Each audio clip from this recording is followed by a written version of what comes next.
Hello बच्चों, आज मैं आप लोगों को काइनेमेटिक्स चैप्टर पढ़ाऊंगा 11th क्लास का, है ना। 11th का फर्स्ट चैप्टर है काइनेमेटिक्स। ठीक, तो आपको काइनेमेटिक्स मैकेनिक्स का पार्ट होता है ना। आपको 11th के सिलेबस में क्या क्या पढ़ना है? मैकेनिक्स पढ़ना है, फ्लूइड मैकेनिक्स पढ़ना है, ग्रेविटेशन पढ़ना है और heat and thermodynamics, wave and sound पढ़ना है ना। ये सारे चैप्टर आपको 11th क्लास में पढ़ने हैं। सारे चैप्टर इंपॉर्टेंट है कंपटीशन के लिए, नीट और जेईई के लिए सारे चैप्टर इंपॉर्टेंट हैं। बच्चों, सबसे ज्यादा क्वेश्चन आपके मैकेनिक्स से आता है और मैकेनिक्स को तुम्हारे डेली लाइफ से रिलेटेड पॉइंट होता है, इसलिए तुम्हें समझ में भी आएगा। उसके बाद ये से क्वेश्चन भी आसानी से सॉल्व हो जाता है। दूसरा पॉइंट तुम्हारा वेव ऑप्टिक्स, ये हीट एंड थर्मोडायनेमिक्स है, उससे क्वेश्चन भी आता है, लेकिन आसानी से क्वेश्चन वो सॉल्व हो जाता है।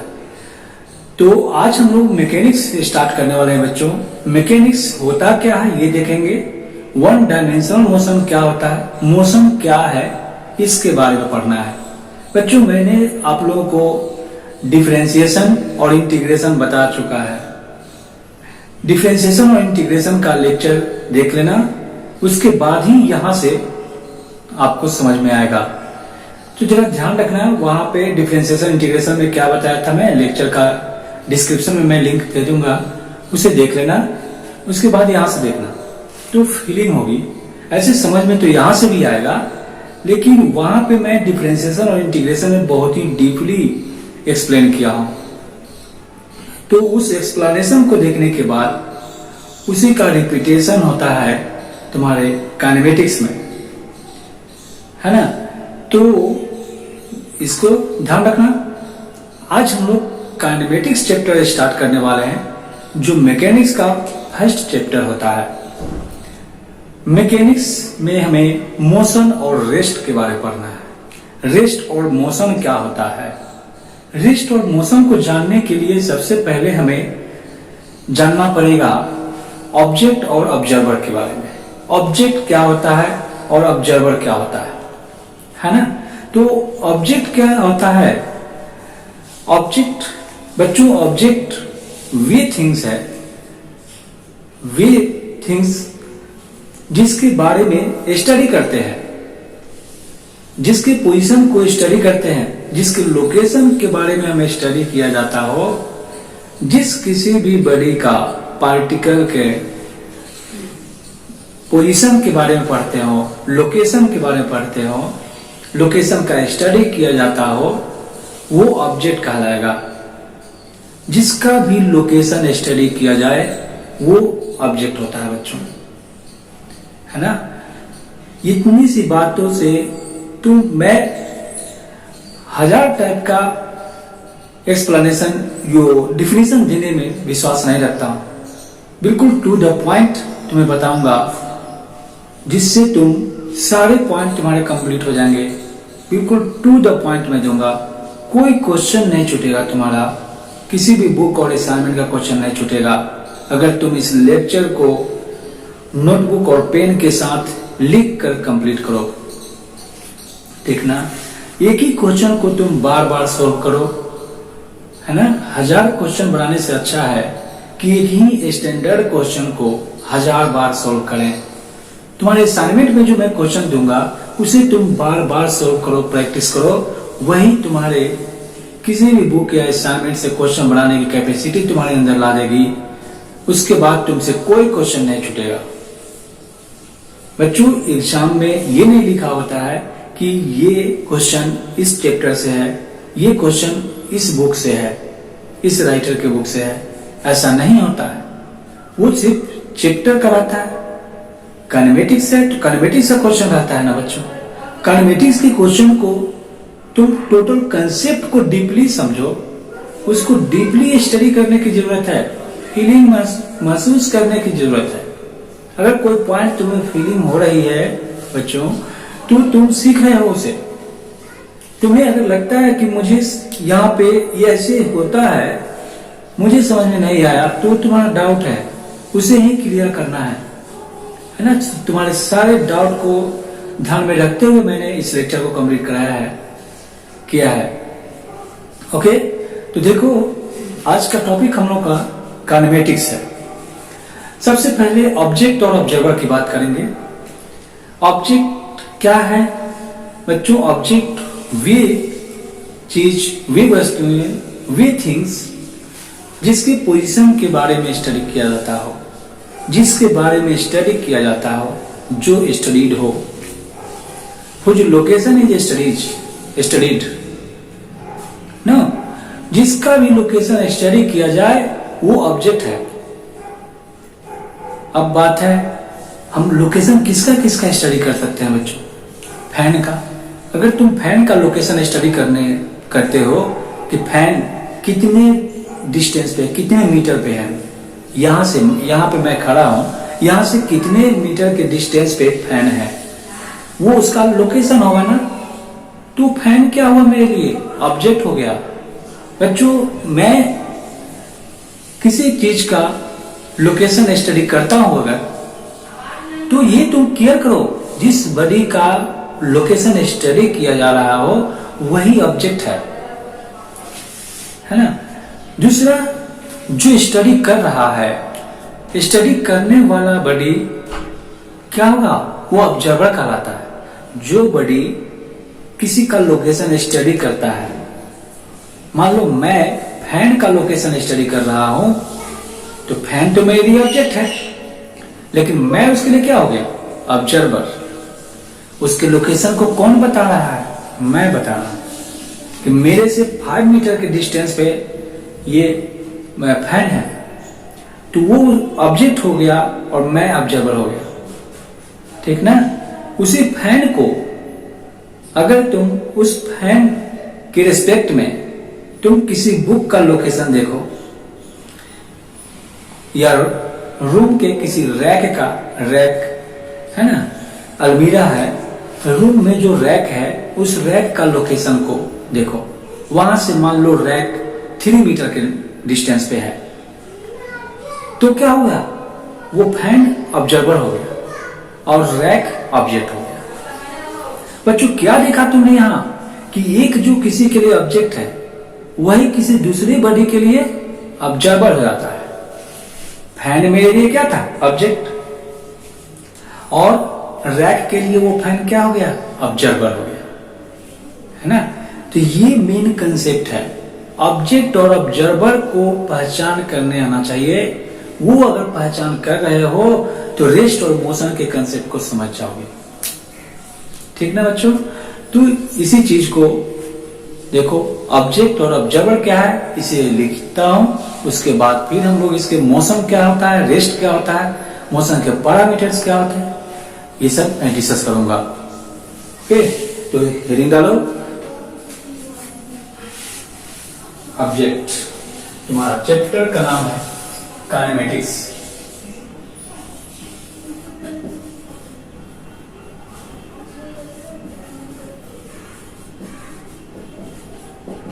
काइनेमेटिक्स, ठीक।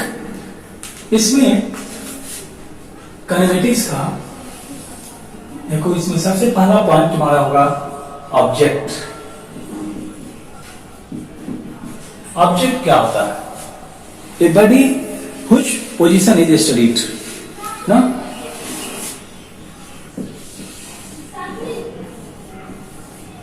ए body which position is studied, वो बॉडी जिसका पोजीशन स्टडी किया जाता हो वो ऑब्जेक्ट है। दूसरा पॉइंट क्या होगा बच्चों? ऑब्जर्वर।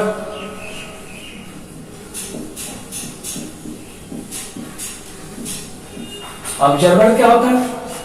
तो वो बॉडी जो किसी का पोजीशन शो करता हो, जो किसी का पोजीशन बताता है ना, उसे कहा जाता है ऑब्जर्वर। तो body which shows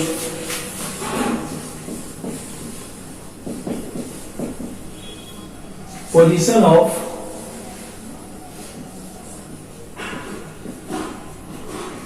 another body, ये ऑब्जर्वर होता है। मैं एक बात बताया तुम्हें कि एक बॉडी जो किसी के लिए ऑब्जेक्ट है वही किसी दूसरे बॉडी के लिए ऑब्जर्वर बन जाता है।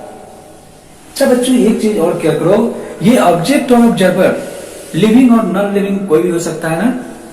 मेरे रिस्पेक्ट में तुमने फैन का लोकेशन देखा था, मैं लिविंग और फैन क्या नॉन लिविंग है, तो लिविंग या नॉन लिविंग कोई भी हो सकता है। ठीक, ऑब्जेक्ट और ऑब्जर्वर के बीच क्या रिलेशन होता है ये सब ध्यान रखना है। तो देखो, मान लो कि यहां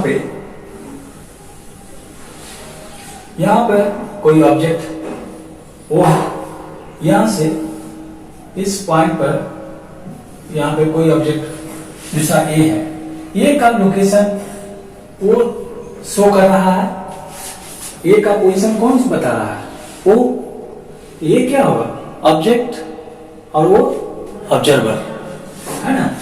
पोजीशन को किससे रिप्रेजेंट करते हैं, वेक्टर आर से, डायरेक्शन होता है ना, तो इसे हम लिखेंगे vector R A O.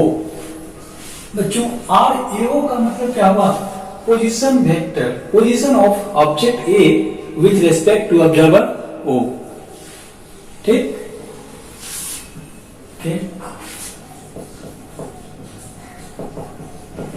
position of object A with respect to observer O।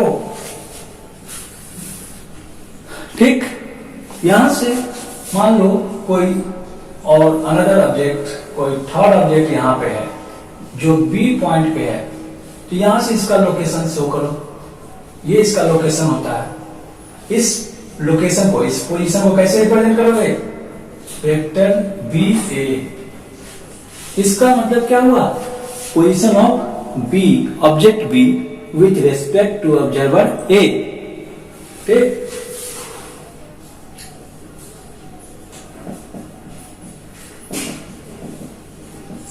Position of object B with respect to observer A। ठीक है बच्चों, तो ये होता है। फिर B का लोकेशन तो तुम O से भी, वो भी लोकेशन उसका बता सकता है ना, तो O से इसका लोकेशन होगा ये, इसे क्या लिखोगे, वेक्टर आर बी ओ, यानी position of object B with respect to observer O। देखो यहां ऑब्जर्वर O के रिस्पेक्ट में B का लोकेशन में शो कर रहा। यहां पे तुमने देख लिया, एक जो किसी के लिए ऑब्जेक्ट है वही किसी दूसरे के लिए ऑब्जर्वर होता है। ये क्या है, ये O के लिए ऑब्जेक्ट है ना, और B के लिए क्या है, ऑब्जर्वर है। ये ऑब्जेक्ट और ऑब्जर्वर के बीच रिलेशन होता है। ये क्लियर अगर हो तो हमें रेस्ट और मोशन में बहुत ज्यादा इंटरेस्ट आने वाला है। बहुत सिंपल सी बात है। तो ऑब्जेक्ट और ऑब्जर्वर में तुमने ये देखा, और ये लिविंग और नॉन लिविंग कोई भी हो सकता है। इसके लिए पॉइंट आउट करके लिख दो, ऑब्जेक्ट और ऑब्जर्वर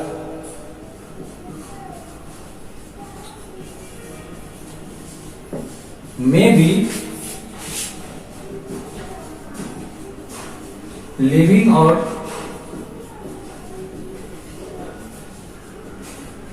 नॉन लिविंग, लिविंग और नॉन लिविंग हो सकता है। दूसरा पॉइंट क्या होगा, a body which is as object for other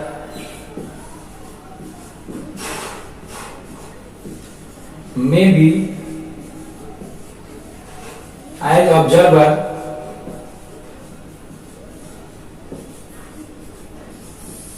for another.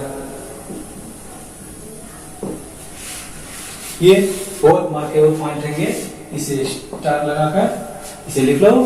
ये ऑब्जेक्ट और ऑब्जर्वर का कंसेप्ट है बच्चों, इसे वीडियो पॉज करके नोट करो, फिर हम इसके नेक्स्ट स्टेप को डिस्कस करता हूं।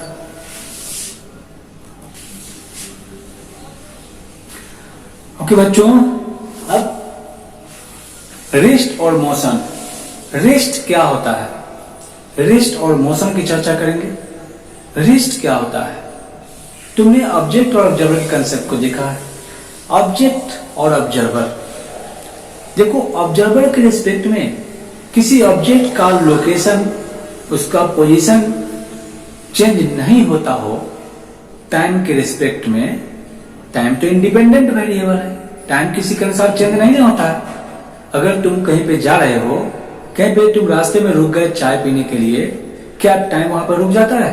नहीं, तुम कुछ भी करो टाइम अपना चलता रहता है, इसलिए वो इंडिपेंडेंट है, वो किसी पे डिपेंड नहीं करता है। ठीक, तो टाइम इंडिपेंडेंट वेरिएबल है। टाइम के रिस्पेक्ट में किसी भी ऑब्जेक्ट का लोकेशन चेंज नहीं हो रहा हो तो वो क्या होगा? रेस्ट में कहा जाएगा। किसके रिस्पेक्ट में? ऑब्जर्वर के रिस्पेक्ट में। मान लो बच्चों कि कोई ऑब्जर्वर है, यहाँ पे कोई ऑब्जर्वर है, वो यहां से कोई ऑब्जेक्ट, यहाँ पे ये ऑब्जेक्ट है, यहां से इसका पोजीशन ये है, ये इसका पोजीशन है। तो ये पोजीशन t1 टाइम पे है। टाइम अगर थोड़ी सी चेंज हो गई, टाइम तो चेंज होता रहेगा। टाइम मान लो t1, फिर t2, t3 होता जा रहा है, और इसके बीच का ये डिस्टेंस 5 मीटर ही है हमेशा। तो क्या है बड़ी, ये ऑब्जेक्ट क्या है? रेस्ट में है। ये तो इसका पोजीशन तो चेंज नहीं हो रहा है ना, टाइम वेरी करता जा रहा है। t1, t2, t3 ऐसे टाइम वेरी कर रहा है, चेंज हो रहा है, लेकिन इसका पोजीशन फिक्स है। तो बड़ी ऑब्जेक्ट ए क्या है? रेस्ट में है। Object A is at rest. लेकिन एक बात बताओ, क्या विदाउट ऑब्जर्वर इसका लोकेशन नहीं बता सकते? तो रेस्ट पोजीशन को जानने के लिए हमें ऑब्जर्वर का होना जरूरी है ना। बिना ऑब्जर्वर का हम उसकी पोजीशन को नहीं जान पाएंगे, ठीक ना। तो पोजीशन का आइडिया लगाने के लिए ऑब्जर्वर का होना जरूरी है। ऑब्जर्वर और ऑब्जेक्ट के रिलेशन से ही हम रेस्ट और मोशन को एक्सप्लेन करते हैं। बॉडी रेस्ट में है ऑब्जर्वर के रिस्पेक्ट में टाइम के अनुसार, तो कहेगा rest. If position of an object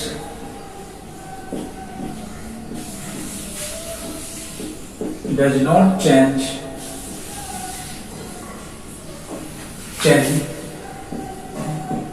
with respect to observer,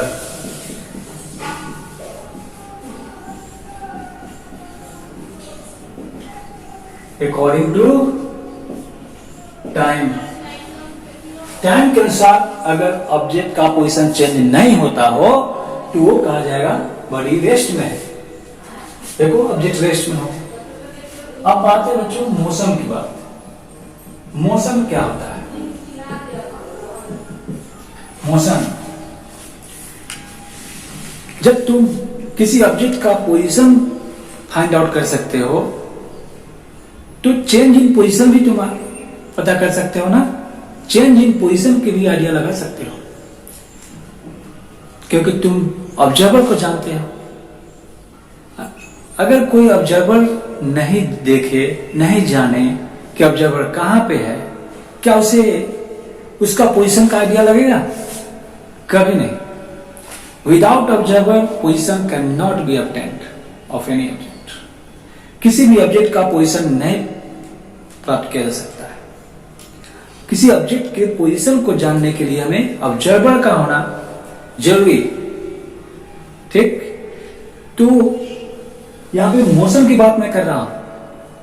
observer के रिस्पेक्ट में किसी भी ऑब्जेक्ट का पोजीशन चेंज हो रहा हो, अगर उसका पोजीशन चेंज होता हो तो क्या होगा? वो मोशन में खाना है ना, वो मोशन खाना है। टाइम के अनुसार किसी ऑब्जेक्ट का पोजीशन चेंज हो रहा है अगर, तो वो मोशन में कहलाता है। जैसे देखो, तुमने अभी देखा कि कोई ऑब्जर्वर है, यहां से यहां पे कोई ए ऑब्जेक्ट है। ऑब्जेक्ट ये देखा कि t1 टाइम पे यहां है, थोड़ी देर के बाद t2 टाइम पे यहां पे पहुंच गया, थोड़ी देर के बाद यहां पहुंच गया, t3 पे ऑब्जेक्ट ए यहां पे पहुंच गया। ठीक, तो ये क्या हो रहा है? इसका लोकेशन चेंज हो रहा है ना, पोजीशन चेंज होता जा रहा है, तो ये कहलाता है ऑब्जेक्ट मोशन में। को ओरिजिन के रिस्पेक्ट में तुम इसका पोजीशन बता सकते हो। तो एक फ्रेम ड्रॉ करो, एक्स एक्सिस और वाई एक्सिस। इस ओरिजिन से इसको इसका पोजीशन रिप्रेजेंट कर दो, यहां से इसका पोजीशन रिप्रेजेंट करो। Vector R O, vector R A, ठीक, और ये यहां से वेक्टर आर है। देखो यहां से अब ये क्या होगा? आर डैश होगा, आर डबल डैश हो जाएगा। इस लोकेशन को अगर देखोगे तो ये क्या लिखोगे? R dash, R double dash. तो ये इसका पोजीशन चेंज हो रहा है। देखो यहां से इसका लेंथ, इस एरो का लेंथ क्या रिप्रेजेंट करता है? पोजीशन का मैग्नीट्यूड। इससे ये लेंथ शो कर रहा है कि देखो इससे इसका लेंथ ज्यादा है, यानी पोजीशन इसका चेंज हो गया। यहां से यहां का पोजीशन दिखाओगे तो फिर ये पोजीशन चेंज होता जा रहा है ना। तो पोजीशन जब चेंज हो रहा है किसी ऑब्जेक्ट का, वो मोशन में कहा जाएगा, वही मोशन कहलाता है। सिंपल प्रोसेस है। लेकिन बच्चों ये रिलेटिव टर्म होता है, रिलेटिव टर्म होता है, एब्सोल्यूट टर्म नहीं हो सकता है। क्या विदाउट ऑब्जर्वर क्या ये मोशन ऑब्टेन क्या कर सकते हो? नहीं, कभी नहीं। जहां पे भी ऑब्जर्वर नहीं है वो नहीं जानेंगे मोशन या रेस्ट। किसी बर्थडे, किसी ऑब्जेक्ट को, किसी आदमी का आंख मान दो, गाड़ी पर बैठा दो और तुम उसे कहीं भी घुमाओ, कहीं भी घुमाओ, क्या उसे मोशन का आइडिया लगेगा? नहीं, क्योंकि वो ऑब्जर्वर नहीं देख रहा है। उसे लगेगा कि जहां पे तुम उसका आंख बांधे थे वो वहीं का वहीं है, वहीं पे जंप कर रहा है गाड़ी के जंपिंग से। मान लो तुम प्लेन में बैठे हो, एरोप्लेन में, एरोप्लेन का स्पीड तो सोचो कि 3 आवर्स to 4 आवर्स में दिल्ली उतार देता है, जिससे तुम ट्रेन से जाते हो तो 18 to 20 आवर्स लगता है ना। तो ट्रेन से कितना ज्यादा इसका स्पीड है कि 3 आवर्स में पहुंचाता है। और उतने स्पीड में बैठना क्या पॉसिबल है? कैसे कोई बैठ पाता है प्लेन में? वो तो डर कर बैठता होगा उतना देर तक। ऐसा नहीं बच्चों, वहां पे क्या कारण है? वहां भी प्लेन में भी ऑब्जर्वर को नहीं देखता है ऑब्जेक्ट। आकाश में, स्काई में तो ये क्या रहता है? सिमेट्री रहता है ना। वहां तो कोई पेड़ पौधा या मकान नहीं है ना, जो तुम्हें कहीं पे दिखेगा तो उसका स्पीड तुम्हें पता चलेगा, उसका स्पीड पता चले, है ना। तो मोशन का आइडिया ही नहीं लगता है। जहां पे ऑब्जर्वर नहीं देख रहा है वहां पे ऑब्जर्वर नहीं देखता है। उसे लगता है कि मैं जहां बैठा हूं प्लेन में वही का वही हूं, और अचानक से वहां उतर जाए। इसकी आइडिया तुम्हें खुद से सोचना है बच्चों कि ये ऑब्जर्वर पे डिपेंड करता है। जहां भी कोई ऑब्जेक्ट ऑब्जर्वर नहीं देख रहा है वहां मोशन का आइडिया नहीं लगेगा। तुम किसी मेले में जाते हो, वहां पे झूला झूलते हो, उसमें जब तुम्हें डर लगता है तो आंख बंद कर लेते हो। आंख बंद करते ही तुम्हें मोशन का आइडिया नहीं लगेगा। बाकी तुम्हारे अंदर तुम इमेजिन करते रहते हो कितना स्पीड में चल रहा है, इसलिए तुम्हें डर लगता रहता है, नहीं तो मोशन का आइडिया नहीं रहेगा। ठीक, तो मोशन की आइडिया तुम अब खुद से डिसाइड कर सकते हो बच्चों। मोशन क्या होता है, ऑब्जर्वर से रिलेटेड होता है, इसलिए वो रिलेटिव टर्म होता है। Without observer motion can not be decided anywhere. Okay, तो मोशन को चलो लिखते हैं।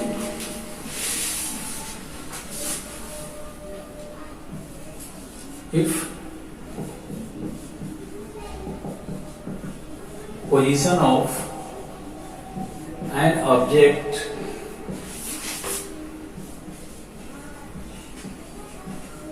changes with respect to observer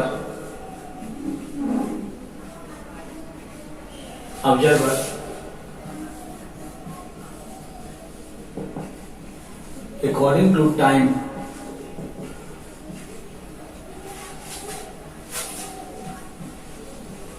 then it is called motion. इसी मोशन कहा जाएगा। ये क्या है, इस फिगर को भी नोट करो बच्चों, ये लिखो, it is never absolute term but also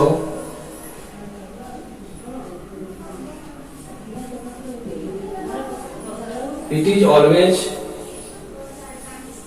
relative term। बच्चों ये हमेशा रिलेटिव टर्म होता है। जब तुम बस में बैठते हो तो बाहर का ऑब्जेक्ट तुम्हें मूव करता हुआ दिखता है। बाहर में कोई भी पेड़ पौधा, मकान, बिल्डिंग, ये सब रोड साइड में जो रहता है, माइलस्टोन होता है, वो तुम्हें मूव करता हुआ दिखता है। ऐसा क्यों होता है? क्योंकि तुम उसे किसके रिस्पेक्ट में देख रहे हो? तुम बस में बैठे हो, बस के सारे पार्ट के रिस्पेक्ट में तुम बाहर के ऑब्जेक्ट को देखते हो, तो तुम्हें लगता है कि वो पार्टिकल मूव, वो बॉडी से मूव कर रहा है, जबकि रियलिटी में तुम्हारा गाड़ी मूव करती होती है, बस मूव कर रहा है ना। तो बस के किसी भी पार्ट के रिस्पेक्ट में तुम अपने पोजीशन को देखोगे तो तुम्हें रेस्ट में दिखेगा।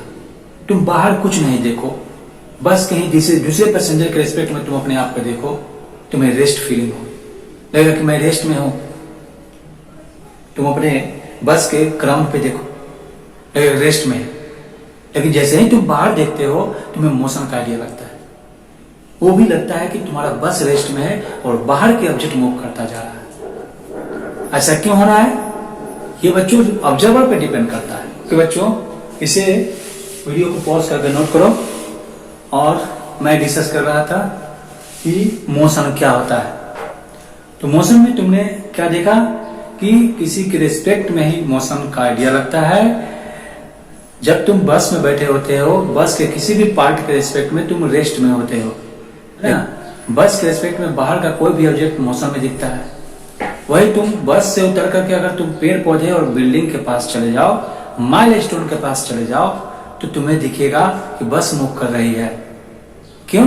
वहां ऐसा क्यों फीलिंग हुआ? तुम किसको ऑब्जर्वर मानते हो? तू माइलस्टोन को, बिल्डिंग को, पेड़ पौधे को, उसको तुम ऑब्जर्वर मानकर बस को देख रहे हो। तो सारा खेल ऑब्जर्वर का है। रेस्ट और मोशन की जो आइडिया होती है वो ऑब्जर्वर पे डिपेंड करता है, ऑब्जर्वर पे होता है। देखो ऑब्जर्वर का कितना मेन रोल है मोशन में। अगर यहीं पे देखो बच्चों, रेस्ट और मोशन, मोशन की आइडिया, इसकी फीलिंग होनी चाहिए, तभी हम इसके पैरामीटर्स को समझ पाएंगे। इसके पैरामीटर्स जो भी है, मोशन से इफेक्टेड पॉइंट जो भी होगा, वो सब हमें मोशन से ही रिलेटेड होगा ना। तो उसके लिए वो भी हम लोग का नेक्स्ट स्टेप वही है। चलो इसे वीडियो पॉज करके नोट करो। रेस्ट और मोशन की चर्चा की हम लोग। इसके बेसिस पे मैकेनिक्स को कितने पार्ट में डिवाइड किया गया है ये मैं बताता हूँ। देखो नोट करो इसे। रेस्ट क्या होता है? रेस्ट और मोशन तुमने देख लिया। अब मैकेनिक्स क्या होता है? मैकेनिक्स फिजिक्स का ऐसा पार्ट है, ऐसा ब्रांच है जिसमें हम बॉडी के मोशन के बारे में पढ़ते हैं। बॉडी के मोशन के बारे में जो स्टडी किया जाता है वो मैकेनिक्स कहलाता है। तो रेस्ट की पॉइंट तो वहीं पे रुक गया। जब बॉडी के पोजीशन में कोई चेंजिंग ही नहीं आएगा तो उसका टाइट होगा कहां से? तो वो स्टैटिक कहलाया, है ना, वो स्टैटिक कहा गया उसको। लेकिन मोशन के बारे में जिस पार्ट में तुम पढ़ोगे वो मैकेनिक्स कहलाया। ठीक ना बच्चों, मैकेनिक्स कहलाया। मैकेनिक्स का भी दो पार्ट होता है। क्या होगा? एक विदाउट कॉज ऑफ मोशन पढ़ते हो, एक ऐसा मोशन जिसमें विदाउट कॉज विदाउट फोर्स पढ़ते हो मोशन को, वो काइनेमेटिक्स कहलाया। और इंक्लूडेड फोर्स जिसमें पढ़ोगे वो तुम्हारा डायनेमिक्स कहलाता है। ठीक, देखो लिखता हूं इसे।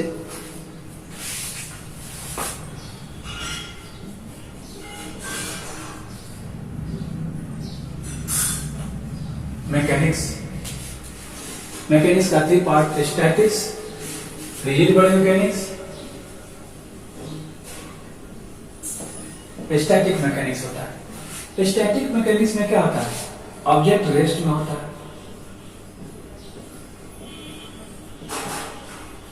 Object is at rest. और रिजिड बॉडी मैकेनिक्स में क्या होता है? Object moves, object is in motion।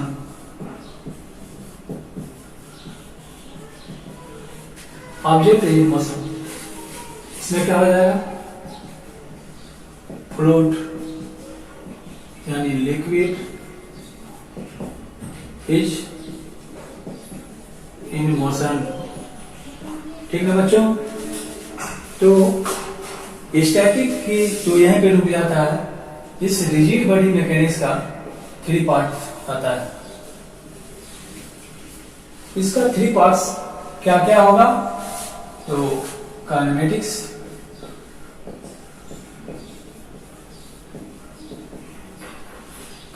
होता है,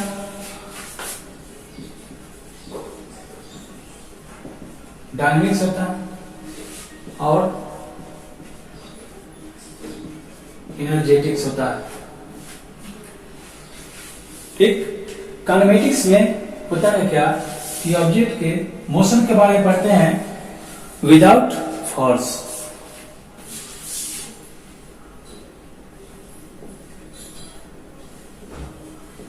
about motion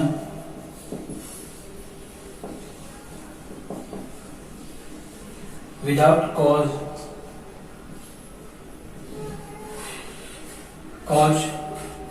that is force। बिना कॉज का जिस भी मोशन में पढ़ोगे तो वो काइनेमेटिक्स कहा जाएगा। और अबाउट मोशन इंक्लूडिंग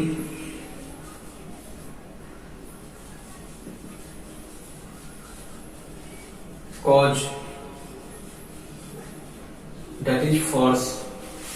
इसमें तुम फोर्स के बारे में पढ़, फोर्स से रिलेटेड, फोर्स के कारण जिसमें मोशन होता है उसको हम लोग डायनेमिक्स कहते हैं। जैसे न्यूटन्स लॉज ऑफ मोशन से पढ़ोगे, न्यूटन्स लॉज ऑफ मोशन आएगा, फ्रिक्शन आएगा, सर्कुलर मोशन होगा, वर्क ऑन एनर्जी होगा, ये सब रोटेशन होगा, ये सब में फोर्स आ जाएगा। विदाउट फोर्स जो मोशन पढ़ोगे वो काइनेमेटिक्स कहलाएगा और इंक्लूडिंग फोर्सेज जो पढ़ोगे वो डायनेमिक्स कहलाएगा। एनर्जेटिक मैकेनिक्स होता है जिसमें हम एनर्जी के बारे में पढ़ते हैं। About motion of energetic object. ठीक, इसे हम आगे को डिस्कस करेंगे। कितने पार्ट हो जाते हैं? ठीक ना बच्चों, इसे जरा इस टेबल को वीडियो पॉज करके नोट करो। इसमें यहां लिख दो मोशन ऑफ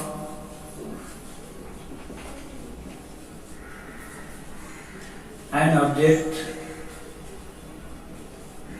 इज स्टडीड। किसी ऑब्जेक्ट के मोशन के बारे में जब हम स्टडी करते हैं वो मैकेनिक्स कहलाता है। और ऐसे में ये सारा पार्ट है इसका, इसे जरा नोट करो। और translatory motion,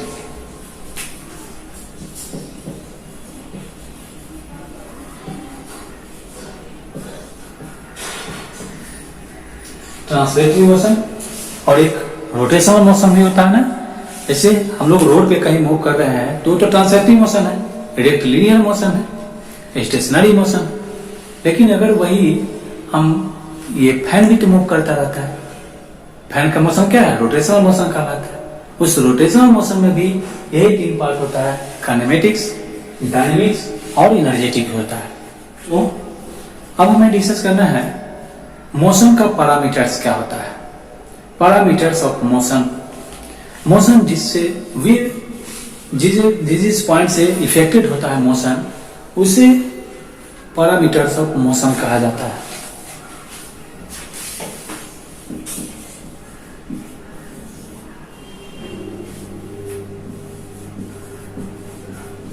parameters of motion,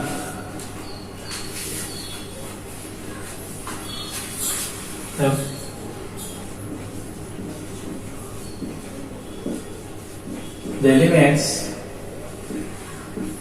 by which parameters होते हैं बच्चों। देखो कि पैरामीटर्स क्या क्या हो सकता है। कोई ऑब्जेक्ट ए पॉइंट पे है, थोड़ी देर में वो बी पे आ गया, ठीक, तो इसका पोजीशन चेंज हो रहा है। पोजीशन दिखा दो, एक्स एक्सिस वाई एक्सिस, यहाँ ओरिजिन से इसका पोजीशन, ये ऑब्जेक्ट गया किधर? इधर की ओर। तो इसका यहां से देख पोजीशन दिखाओ, पोजीशन यही होगा ना। ये थोड़ी देर के बाद इसका पोजीशन यहां पे आ जाता है। ये ऑब्जेक्ट वेक्टर आर बी हो गया। T1 टाइम पे ये बी पे था, थोड़ी देर के बाद यही सी पे पहुंच गया। T2 टाइम पे आ गया सी पर। ये पोजीशन क्या हो गया इसका? Vector R C. C point पे किसी ऑब्जेक्ट का पोजीशन एक चेंज हो रहा है ना, तो इसमें क्या क्या चेंजिंग आ रहा है? इसका पोजीशन चेंज हो रहा है, उसके बाद पोजीशन चेंज होने से इसका लेंथ ऑफ पाथ फॉलोड भी चेंज हो रहा है। मान लो इसे जाना है डी तक पहुंचना है और वो सी पे ही पहुंचा हुआ है, तो क्या होगा? लेंथ ऑफ पाथ को भी फॉलो कर रहा है, लेंथ ऑफ पाथ भी इफेक्टेड हो रहा है मोशन में। मोशन में सबसे पहला क्या इफेक्टेड हो रहा है? इसका पोजीशन चेंज हो जा रहा है। दूसरा, इसका लेंथ ऑफ पाथ चेंज हो रहा है। जितना लेंथ ऑफ पाथ को ये फॉलो कर रहा है वो तो चेंज हो रहा है ना।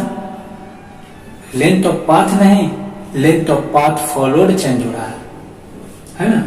जितने पाथ को ये फॉलो कर रहा है वो चेंज हो रहा है टाइम के अनुसार। बच्चों, एक वर्ड के कारण ये मीनिंगलेस हो सकता है। सिर्फ तुम लेंथ ऑफ पाथ नहीं कर सकते हो मोशन का पैरामीटर्स। मोशन का parameters length of path followed होता है। मान लो तुम्हें यहां से डी पॉइंट तक जाना है और तुमने मूव किया है ए से सी तक ही, तो मोशन कहां तक हुआ? डी तक तो नहीं ना, सी तक मोशन हुआ है।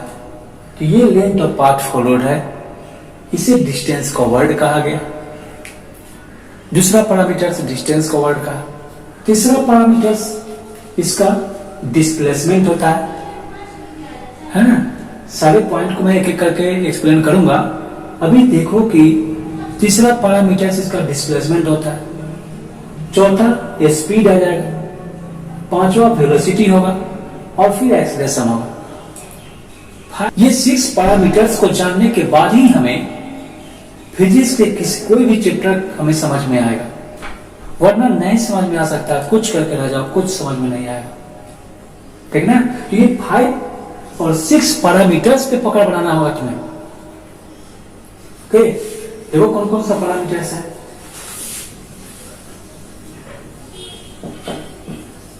It is 6 types. एक नंबर में होगा पोजीशन, जिसे वेक्टर आर से रिप्रेजेंट करते हैं। दूसरा होगा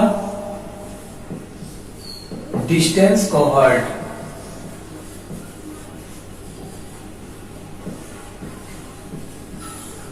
नेवर डिस्टेंस, डिस्टेंस कभी नहीं होगा। तीसरा पैरामीटर्स क्या होगा इसका? स्पीड,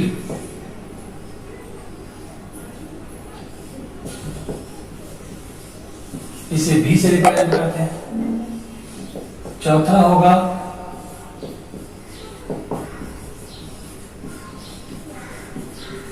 डिस्प्लेसमेंट, से वेक्टर एस से रिप्रेजेंट करते हैं।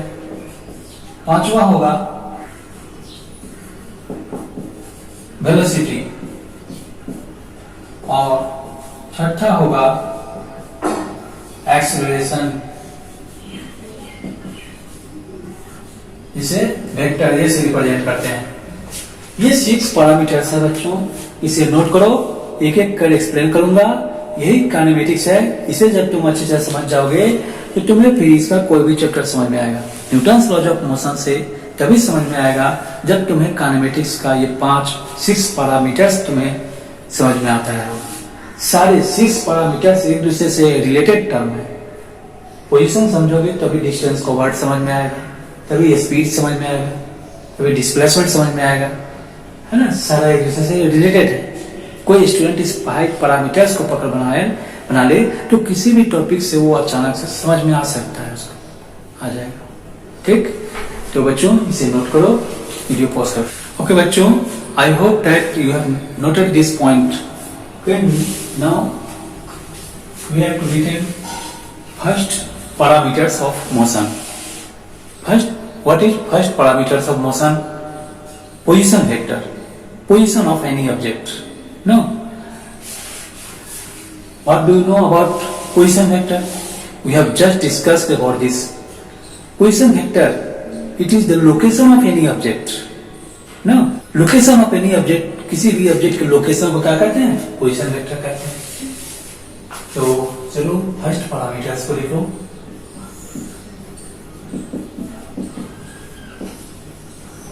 Position vector, vector are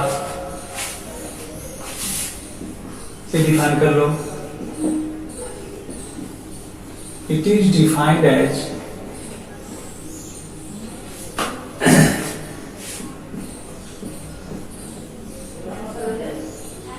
location of any object. Word line का डेफिनेशन है, किसी भी ऑब्जेक्ट के लोकेशन को कहा जाता है। It is represented by vector R. It is vector quantity, vector quantity होता है। Its SI unit is metre. कैसे रिप्रेजेंट करते हैं? देखो, एक्स एक्सिस और वाई एक्सिस है। अच्छा, ये ओरिजिन है। यहां से किसी भी ऑब्जेक्ट को कल कोई लोकेशन शो कर सकते हो। कोई ऑब्जेक्ट यहाँ पे ए पे है, इसका लोकेशन क्या होगा? यही होगा ना। इसके लोकेशन को क्या कहोगे? Vector R A. It is RAO, यानी ये क्या है? Position of object A with respect to observer O. ठीक है बच्चों, तो ये पोजीशन वेक्टर हुआ, इसे पोजीशन वेक्टर बोलते हैं। यही ऑब्जेक्ट अगर ऐसा हो, यहाँ पे y एक्सिस और इधर x एक्सिस है, ओरिजिन है, यहां से एक किसी ऑब्जेक्ट के दो लोकेशन को अगर तुम रिप्रेजेंट करते हो, कोई ऑब्जेक्ट ए पे है तो इसका वेक्टर आर ए, थोड़ी देर के बाद ये ऑब्जेक्ट यहां पहुंच गया बी पे, ये हो गया इसका लोकेशन आर बी। और ये क्या हुआ, दो पोजीशन तो हुआ, इस दोनों पोजीशन के बीच का डिफरेंस पूछा जाए तो क्या बताओगे, यही ना, बी माइनस ए होगा। ये तो डिफरेंस ऑफ पोजीशन होगा। क्या इसे मैं डेल्टा आर वेक्टर लिख सकता हूं? बिल्कुल लिख सकता हूं। तो देखो बच्चों, यहां पे एक चीज बताओ मुझे, क्या ये आर ए वेक्टर और आर बी वेक्टर, क्या ये दोनों पोजीशन इक्वल इन मैग्नीट्यूड है या डिफरेंट है? मैग्नीट्यूड में दोनों पोजीशन सेम है या डिफरेंट है? तो डिफरेंट होगा। क्यों डिफरेंट होगा? क्योंकि दोनों का लेंथ डिफरेंट है। लेंथ क्या, एरो का लेंथ क्या रिप्रेजेंट करता है? वेक्टर मैं बता चुका हूं कि एरो का लेंथ क्या रिप्रेजेंट करता है, उसके मैग्नीट्यूड को। तो ये एरो, इससे देखो इसका लेंथ ज्यादा है तो ये डिफरेंट पोजीशन है, और डिफरेंट पोजीशन के बीच का इंटरवल कितना है, कितना डिफरेंस है दोनों के बीच, तो delta R vector. Change in position तो तुम्हें कैलकुलेट करना पड़ेगा। अच्छा, एक और बात बताओ, ये दोनों वेक्टर क्वांटिटी है, तो वेक्टर आर ए और वेक्टर आर बी डायरेक्शन दोनों का सेम है या डिफरेंट है? तो डिफरेंट होगा। क्यों डिफरेंट होगा? क्योंकि इसके बीच एंगल बन रहा है। सेम डायरेक्शन के बीच कभी एंगल बनता है? नहीं बनता है। तो जिस किसी भी दो डायरेक्शन के बीच एंगल बन रहा हो वो डिफरेंट डायरेक्शन हो। अगर एंगल नहीं फॉर्म हो तो सेम डायरेक्शन मानना है। देखो यहाँ पे एंगल फॉर्म हो रहा है, थीटा एंगल, तो डिफरेंट डायरेक्शन होगा। अब ये बच्चों triangle law of addition vector में पढ़े हुए। इस ट्रायंगल में जरा देखो, ये triangle O A B, O A B में तुम क्या देख रहे हो, कौन सा दो साइड इसका सेम ऑर्डर में है? वेक्टर आर ए और delta R vector same order में है ना। सेम ऑर्डर में दोनों वेक्टर कैसे ज्वाइन होता है? एक का हेड दूसरे के टेल से कनेक्टेड होता है, ये दोनों है ना, ये दोनों सेम ऑर्डर में है, तो थर्ड साइड अपोजिट ऑर्डर में है। ट्रायंगल लॉ ऑफ एडिशन क्या शो करता है कि अपोजिट ऑर्डर वाला जो साइड है सेम ऑर्डर वाले साइड के सम के बराबर होता है, ये ना कहता है। तो by triangle law of addition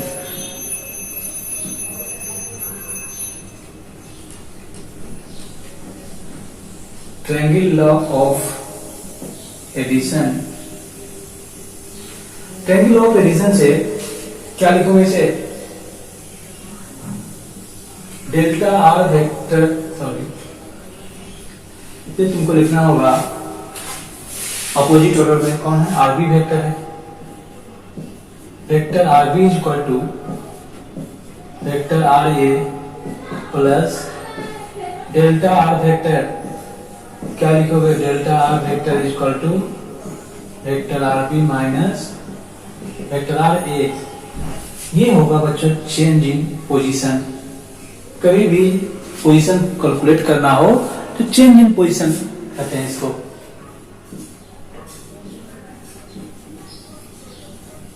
change in position. किसी भी ऑब्जेक्ट का पोजीशन तो थ्री डायमेंशनल भी हो सकता है।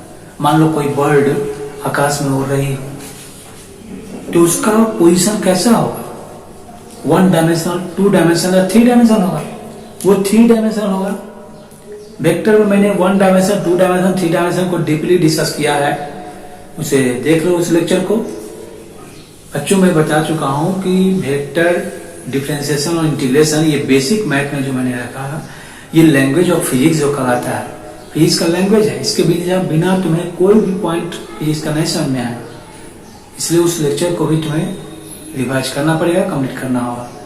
तो देखो यहाँ पे क्या हो रहा है कि ये चेंज इन पोजीशन जो है ना, अब ये तो थ्री डायमेंशन होगा उसका मोशन, थ्री डायमेंशन होगा तो उस पोजीशन को कैसे रिप्रेजेंट करोगे?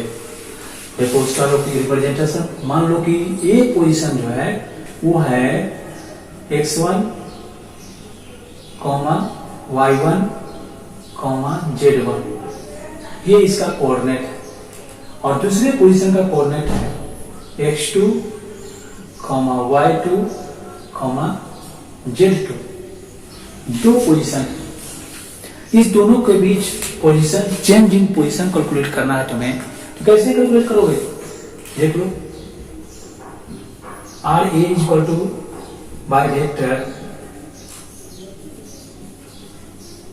आर ए इक्वल टू क्या लिखोगे, vector R A equal to x1 i cap plus y1 j cap plus z1 k cap. ठीक है बच्चों, अब मैं यहां पे लिख देता हूं। देखो क्या होगा, R2 sorry R B vector equal to x2 i cap plus y2 j cap plus z2 k cap. जो हमें चेंज इन पोजीशन कैलकुलेट करना है, क्या होगा, delta R vector equal to vector R B minus vector R A. R B कितना है बच्चों, x2 i cap minus y2 j cap plus z2 k cap, इतना minus x1 i cap plus y1 j cap plus z1 k cap. क्या आएगा बच्चों, x2 minus x1 i cap plus y2 minus y1 j cap plus z2 minus z1 k cap होगा। ठीक है बच्चों, ये change in position calculate हो रहा है। तो चेंज इन पोजीशन में हम कैलकुलेट कर सकते हैं, दो पोजीशन के बीच कितना चेंजिंग हुआ ये कैलकुलेट कर सकते हैं। ओके बच्चों, इसे वीडियो पॉज करके नोट करो, बहुत इंपॉर्टेंट पॉइंट आज मैं पढ़ा रहा हूं तुम लोगों को। ओके बच्चों, अब हम लोग का सेकंड पैरामीटर्स क्या है, सेकंड पैरामीटर्स ऑफ मोशन क्या था, डिस्टेंस कवर्ड था। डिस्टेंस था या डिस्टेंस कवर्ड था, डिस्टेंस कवर्ड, नेवर डिस्टेंस ना। मोशन का पैरामीटर्स डिस्टेंस नहीं हो सकता है बच्चों, डिस्टेंस कवर्ड होता है। देखो डिस्टेंस कवर्ड में क्या क्या होता है हम डिस्कस करते हैं। सेकंड पैरामीटर है हम लोग का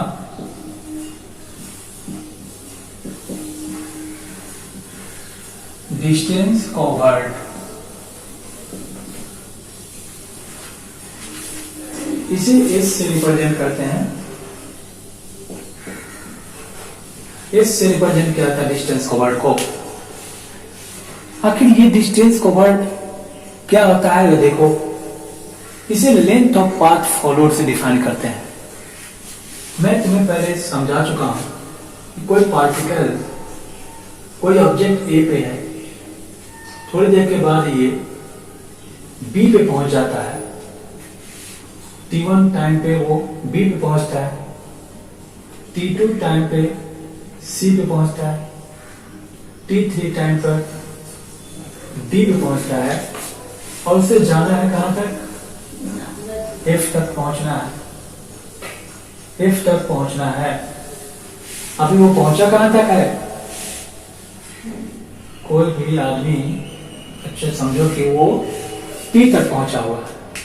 ए से चला जहां पे टाइम क्या था, जीरो था, जहां से स्टार्टिंग किया था, ये इसका इनिशियल पोजीशन है, इनिशियल स्टार्टिंग पोजीशन है। जहां पे टाइम जीरो होता है वो स्टार्टिंग पोजीशन होता है, इनिशियल पोजीशन कहलाता है।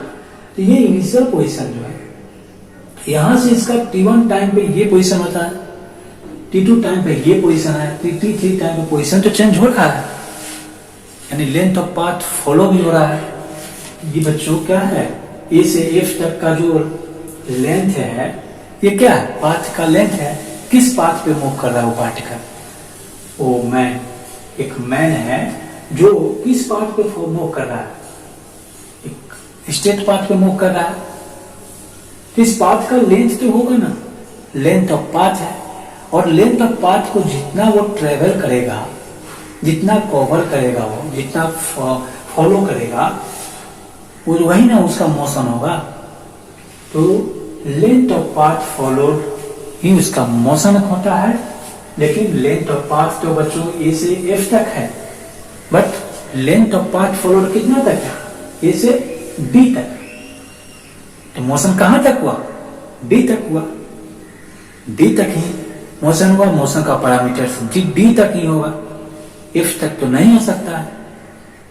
तो ये लेंथ ऑफ पाथ फॉलोड से डिफाइन करते हैं।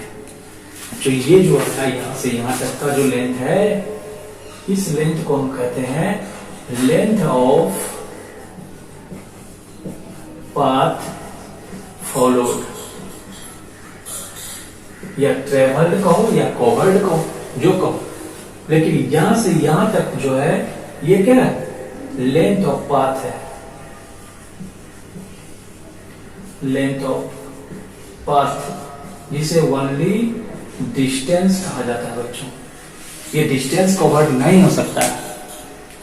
तो ये क्या इस लेंथ में बच्चों ये इसका पैरामीटर सेकंड पैरामीटर है। इसी से रिलेटेड हमें स्पीड को पढ़ना है, इसलिए स्पीड जरा से ज्यादा ध्यान दो।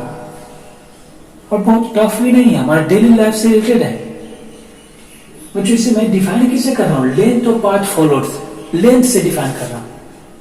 तुम डिस्टेंस को वर्ड भूल जाओ, नहीं चाहिए मुझे। लेकिन ये याद रखो कि लेंथ ऑफ पाथ फॉलोड होता है। लेंथ ऑफ पाथ फॉलोड, तो लेंथ में बच्चों लेंथ का जो भी प्रॉपर्टीज होगा वो सब डिस्टेंस कवर्ड के लिए एप्लीकेबल होगा। तो लेंथ के बारे में हर कोई जानता है। क्या लेंथ में कभी डायरेक्शन होता है? नहीं हो सकता है, स्केलर क्वांटिटी होगा ये। क्या लेंथ में लेंथ कभी निगेटिव होता है? नहीं होता है, हर कोई जानता है इस बात को। तो डिस्टेंस कवर्ड भी निगेटिव नहीं होगा, ठीक।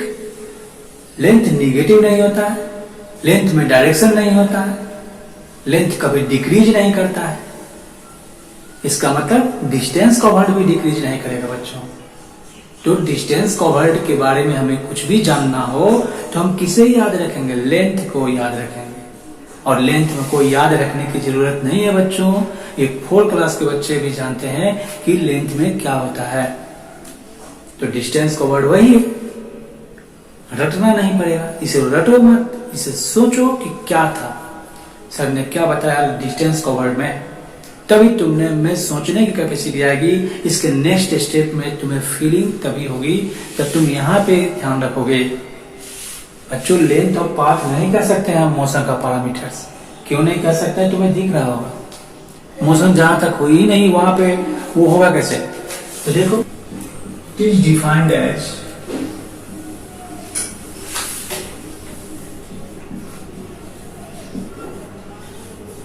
Length of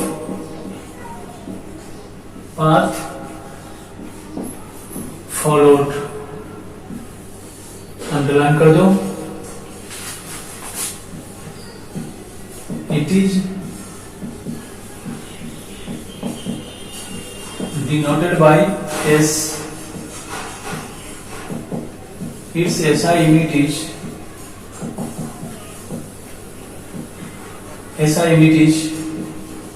metre.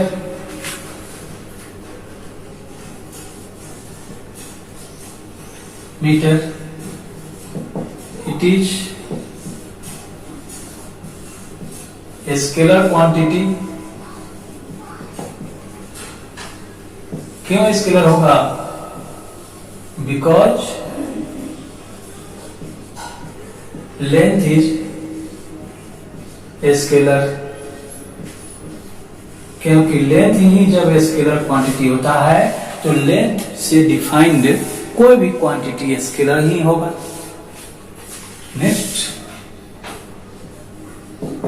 It is never negative.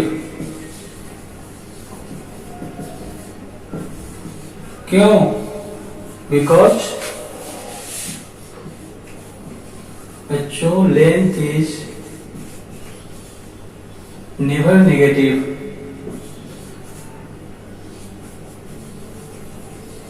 क्योंकि लेंथ नेगेटिव नहीं होता है। कभी कि जैसे तुम 5 मीटर रस्सी रोप मांग सकते हो, 5 मीटर रस्सी -5 मीटर रस्सी दो मुझे, नहीं कर सकते हो। तो नेक्स्ट होगा इट इज नेवर डिक्रीजेस, क्यों डिक्रीज नहीं करेगा? क्योंकि लेंथ भी डिक्रीज नहीं करता है बच्चों।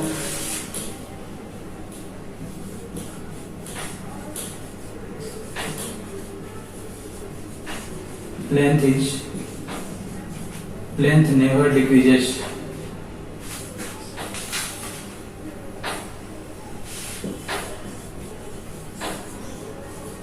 नेवर डिक्रीजेस, हमेशा ये डिक्रीज करता है। इट ऑलवेज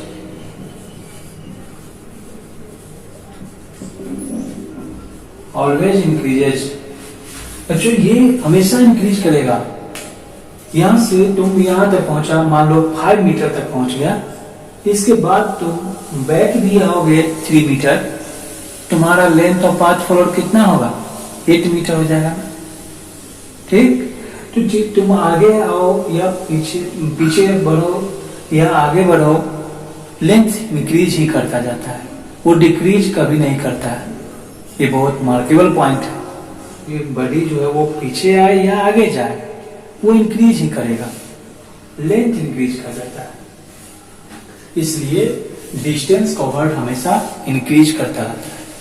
अच्छा बच्चों, दो पॉइंट के बीच डिस्टेंस कवर्ड कितना हो सकता है? इनफाइनाइट हो सकता है। देखो यहां से ए से बी पे पहुंचना है, तुम कितने पाथ से पहुंच सकते हो?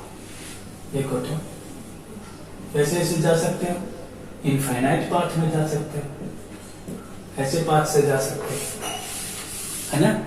लेकिन एक सर्टेन टाइम पर यूनिक पाथ होता है।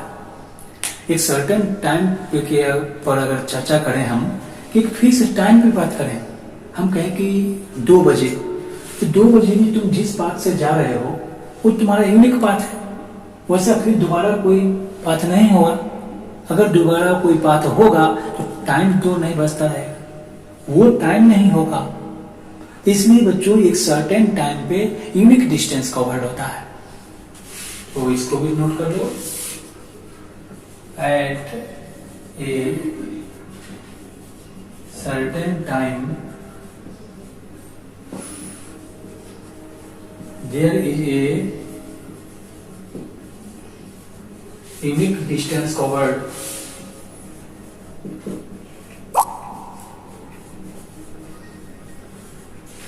Unique distance covered. ठीक है बच्चों, इसे जरा नोट करो वीडियो पॉज करके, बहुत इंपॉर्टेंट पॉइंट पढ़ रहे हैं हम लोग। तो बच्चों देखो, अभी हम लोग डिस्टेंस कवर्ड पढ़ रहे हैं। किसी भी ऑब्जेक्ट का पोजीशन जरा दिखा दो। यहाँ y एक्सिस, इधर x एक्सिस है। यहाँ A से कोई ऑब्जेक्ट चलना शुरू किया, थोड़ी देर के बाद ये B पे गया, फिर ये C पे गया, फिर D पे गया, और इस तरह से ये F। तो यहाँ तुम देखोगे किसी 2 पोजीशन के बीच ले लो। यहाँ से इस पोजीशन को मैं लिखता हूँ। ये मान लो कि 3 डायमेंशनल मूव कर रहा हो, कोई भी पार्टिकल मूव कर रहा है, उसका पाथ अगर 3 डायमेंशनल हो, आकाश में कोई उड़ रहा है ना, 3 डायमेंशनल है। कोई एक प्लेन में मूव कर रहा है, प्लेन कौन सा 2 डायमेंशनल होता है। जैसे कोई भी बॉडी मूव कर रही हो, अगर लेंथ और विड्थ चेंज हो रहा हो या विड्थ और हाइट चेंज हो रहा हो, तो वैसे में हम क्या समझेंगे कि मोशन इन प्लेन है, 2 डायमेंशन इसका चेंज हो रहा है, 2 एक्सिस एक ही साथ चेंज हो रहा है, वो है ना। जैसे motion of ant on A wall, दीवार पे कोई चींटी चल रही है तो कौन सा मोशन है? 2 dimensional motion. Motion in plane है। कोई गाड़ी रोड पे चल रही है तो कौन सा मोशन होगा? 1 डायमेंशनल मोशन होगा। कोई बर्ड आकाश में उड़ रही है तो कैसा मोशन है? 3 डायमेंशनल मोशन है। कोई मॉस्किटो तुम्हारा रूम के एक कॉर्नर से फ्लाई करके रूम के अपोजिट कॉर्नर पे जाकर बैठ जाता हो तो वो उसका 3D मोशन है, 3 डायमेंशनल मोशन हो जाता है ना।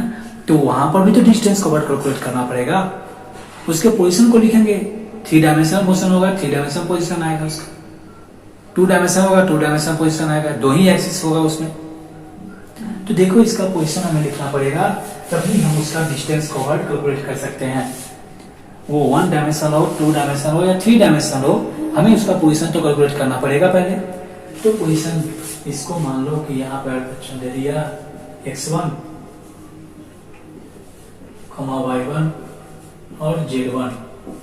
फिर आगे बढ़ने के बाद D पॉइंट पे जब आया तो इसका पोजीशन x2, y2, z2 हो जाता है। तो बच्चों यहाँ पे क्या लिखोगे, वेक्टर RA, वेक्टर RD, ठीक, D पॉइंट पे निकाला है वो, और ये तुम्हारा मान लो वेक्टर एस लिख देता हूँ, डायरेक्शन है, किसी एक पाथ पे जा रहा है इसलिए डायरेक्शन हमने दे दिया। तो वेक्टर एस कैलकुलेट करने के लिए तुम जस्ट अभी मैं पोजीशन वेक्टर में डिस्कस किया हूँ उसी के जैसा by triangle law of addition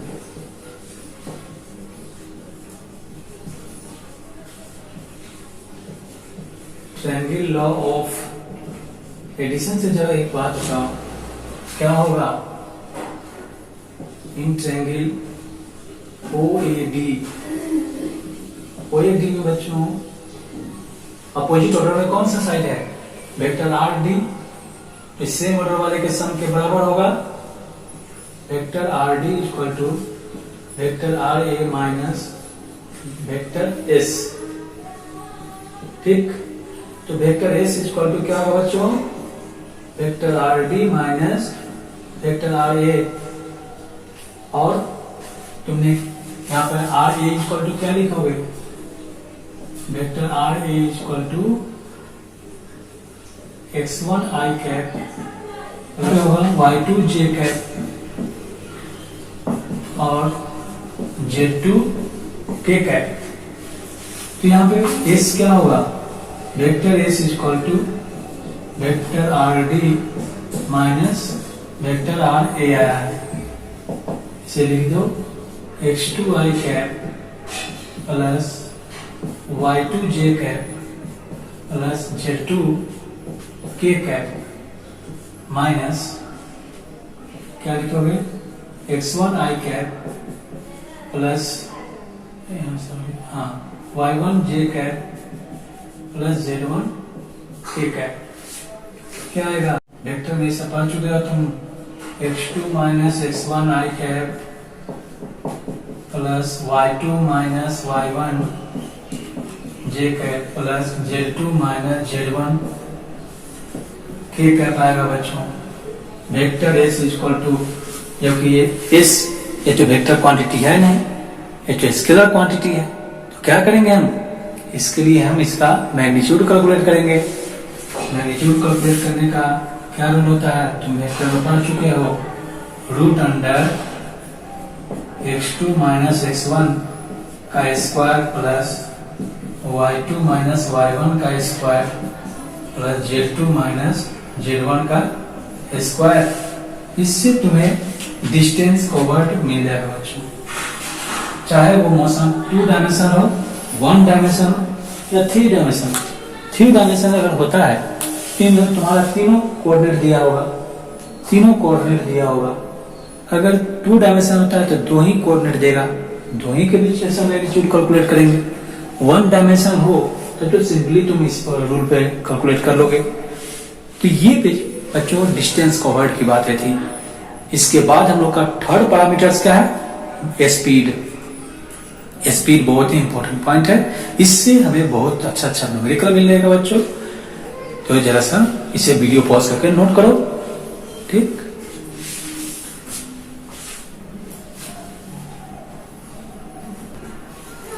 okay बच्चों, आशा करता हूं कि तुम लोग लिख लिए होगे इस पॉइंट को।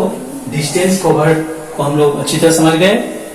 कहीं भी कोई डाउट हो उस पर तुम कमेंट्स कर सकते हो, कोई भी डाउट हो पूछ सकते हो, कांटेक्ट कर सकते हो, व्हाट्सएप कर सकते हो, ठीक ना।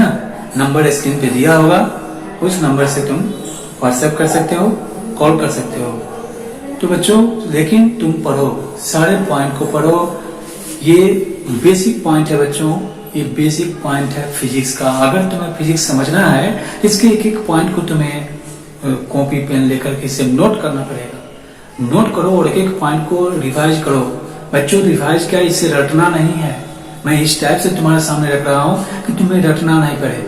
बच्चों लेंथ के बारे में हर कोई जानता है, length of path followed, length क्या है, इसके बीच मैंने इसको डिफ्रेंशिएट किया है कि क्या दोनों के बीच में डिफरेंस है। मैंने तुम्हें दिखा दिया क्या डिस्टेंस कवर्ड मुझे याद करना है। लेंथ के बारे में हर कुछ जानते हो तुम, अभी भी कभी भी तुमसे कोई पूछे तुरंत उसका जवाब दे सकते हो। तो बच्चों लेंथ ऑफ पाथ फॉलोड याद रखो, डिस्टेंस कवर्ड भूल जाओ कोई बात नहीं, क्योंकि इसका बेनिफिट तुमको स्पीड में मिलने वाला है। डिस्टेंस कवर्ड से रिलेटेड पॉइंट ही स्पीड है। देखो अब हम लोग थर्ड पॉइंट पढ़ने वाले हैं, स्पीड। स्पीड क्या होता है? Third parameters of motion is speed. तो देखो क्या होता है बच्चों, थर्ड पैरामीटर्स, थर्ड में तुम्हारा है स्पीड। इसे किससे रिप्रेजेंट करते हो? भी से। स्पीड को भी से रिप्रेजेंट करते हैं बच्चों। अभी तुमने देखा कि डिस्टेंस कवर्ड जो था वो लेंथ ऑफ पाथ फॉलोड था। उसमें क्या हुआ था, फिर से उसी फिगर पे आ जाओ। वाई एक्सिस इधर एक्स एक्सिस है, कोई ऑब्जेक्ट ए से चलना शुरू किया था, वो बी पे पहुंचा, थोड़ी देर के बाद सी पे पहुंचा था, फिर डी पे, और फाइनली उसको जाना है एफ तक, ठीक ना।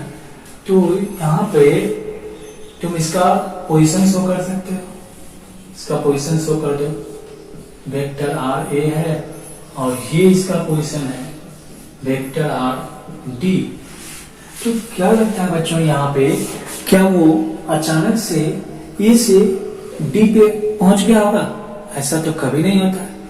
ये जो लेंथ ऑफ पाथ को फॉलो किया गया है, लेंथ ऑफ पाथ फॉलोड ए से डी तक है, ये लेंथ ऑफ पाथ फॉलोड है।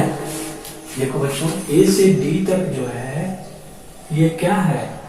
लेंथ ऑफ पाथ फॉलोड है।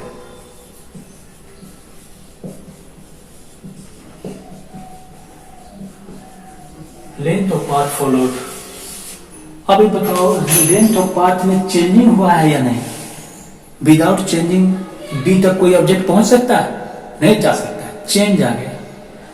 तो बच्चों मैं चेंज का डिफरेंशिएशन वाले लेक्चर में मैं बहुत ही डीपली समझाया हूँ, उस लेक्चर को देख लेना। मैं लिंक इसके डिस्क्रिप्शन में डाल दूंगा वीडियो के, तो उसे देख लेना। क्या होगा, लेंथ ऑफ पाथ फॉलोड जो है इसमें चेंजिंग किस टाइप से, दुनिया के किसी भी क्वांटिटी में जो चेंजिंग होता है वो किस टाइप से चेंजिंग होता है वो मैंने बताया उसमें। उस चेंजिंग को जानने के बाद तुम्हें इसे खुद समझ में आ जाएगा, इसको कुछ करने की जरूरत नहीं है। फिर उसी चीज को मैं यहाँ पे डिस्कस कर रहा हूँ। तो देखो इसमें जो चेंजिंग होगा ये दो टाइप से हो सकता है। यूनिट वाइज चेंजिंग होगा, एक सेकंड में कुछ मूव किया होगा, फिर दूसरे सेकंड में मूव करेगा, तीसरे सेकंड में मूव करेगा ना। तो यूनिट टाइम, यूनिट वाइज जो चेंजिंग आता है वो कहलाता है rate of change. Rate of change होता क्या है बच्चों, ये देखो किसी भी चीज के रेट क्या कहते हैं। कोई पूछा तुमसे कि दाल का क्या रेट है, चावल का क्या रेट है, तो क्या बताओगे तुम? उसे 5 kg का कॉस्ट बताओगे या 1 kg का कॉस्ट बताओगे? 1 kg का ना, तो 1 kg यूनिट हो गया। kg और रुपीज ये दोनों वेरिएबल है यहाँ, बट यहाँ पे कौन किस पे डिपेंड कर रहा है? रुपीज डिपेंड कर रहा है केजी पर, केजी रुपीज पे डिपेंड नहीं कर रहा है। तो इंडिपेंडेंट वेरिएबल कौन है बच्चों? केजी, और डिपेंडेंट वेरिएबल कौन है? रुपीज है ना। तो इंडिपेंडेंट वेरिएबल का पहचान करेंगे, और इंडिपेंडेंट वेरिएबल में यूनिट चेंज होने से बच्चों, एक यूनिट वाइज चेंज होने से डिपेंडेंट में जैसा भी चेंजिंग आ जाए वो रेट ऑफ चेंज कहलाता है। मान लो कोई गाड़ी 5 किलोमीटर चली है 1 आवर में, तो उसका रेट ऑफ चेंज क्या है? 5 किलोमीटर पर आवर, है ना। कोई गाड़ी 60 किलोमीटर मूव की है 1 आवर में, तो उसका रेट क्या हुआ? 60 किलोमीटर पर आवर। 1 आवर में वो 60 किलोमीटर मूव की है, तो वो रेट ऑफ चेंज कहलाता है। वही रेट ऑफ चेंज है यहाँ पे। यूनिट टाइम तो इंडिपेंडेंट वेरिएबल है, वो तो तुम पहले ही से जानते। तो इंडिपेंडेंट वेरिएबल में यूनिट चेंज होने से मैं कह रहा हूं इंडिपेंडेंट वेरिएबल की पहचान करो, उसमें जो यूनिट चेंजिंग आएगा उस चेंजिंग को ही उसके अनुसार जो डिपेंडेंट वेरिएबल में चेंजिंग आएगा वो रेट ऑफ चेंज कहलाता है। तो बच्चों यहाँ पे कौन किस पे डिपेंड करेगा? टाइम पर डिस्टेंस कवर्ड डिपेंड करेगा, ये length of path follow depend कर रहा है। तो लेंथ ऑफ पाथ फॉलोड में जो चेंजिंग होगा वो इंडिपेंडेंट वेरिएबल टाइम में चेंजिंग होने से, इंडिपेंडेंट टाइम में यूनिट चेंज होने से लेंथ ऑफ पाथ फॉलोड में जितनी भी चेंजिंग आ जाएगी बच्चों, उसे क्या कहोगे? Rate of change of distance covered. But एक बात बताओ कि डिस्टेंस कवर्ड किस पे डिपेंड कर रहा है? टाइम पे डिपेंड कर रहा है। टाइम के अनुसार वो चेंज होगा। इस पार्ट का लेंथ किस पर डिपेंड करेगा? टाइम के अनुसार। अगर ओके बच्चों, स्पीड है ना, स्पीड में मैं क्या बता रहा हूं तुम्हें कि तुमने देखा डिस्टेंस कवर्ड, तो डिस्टेंस कवर्ड में क्या होता है? लेंथ ऑफ पाथ फॉलोड होता है। लेंथ ऑफ पाथ फॉलोड में जितना, ये बताओ कि ए से एफ तक तो लेंथ ऑफ पाथ है, लेकिन ए से बी तक क्या है? लेंथ ऑफ पाथ फॉलोड है। लेंथ ऑफ पाथ फॉलोड जो हुआ, क्या वो अचानक से हुआ? उसमें चेंजिंग तो हुआ है। वो चेंज का क्या रूल होता है? दो ही टाइप का चेंजिंग आता है, या उसका रेट ऑफ चेंज होता है ना। वो रेट ऑफ चेंज इंस्टेंटेनियस होता है या एवरेज होता है। यही दो टाइप का चेंजिंग आएगा। तुम पूरे फिजिक्स में कहीं भी देखना, कहीं भी पढ़ोगे, जहां भी चेंज की बात आई, चेंज ऑफ मोमेंटम है ना, change of flow of charge, तो जिस किसी का भी चेंजिंग तुम देखोगे उसमें रेट ऑफ चेंज आ जाएगा। फिर बच्चों यहां पर भी रेट ऑफ चेंज आ गया। रेट ऑफ चेंज होता क्या है?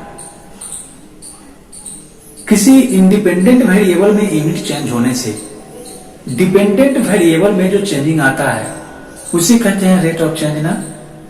तो यहां बताओ कि length of path followed, length of path किस पे डिपेंड कर रहा है? टाइम पे ना। टाइम तो इंडिपेंडेंट वेरिएबल है और लेंथ ऑफ पाथ क्या है? डिपेंडेंट वेरिएबल है।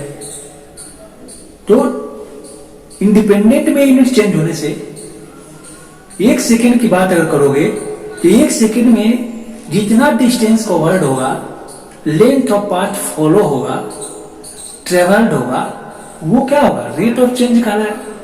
तो rate of change of distance covered with respect to time is called speed.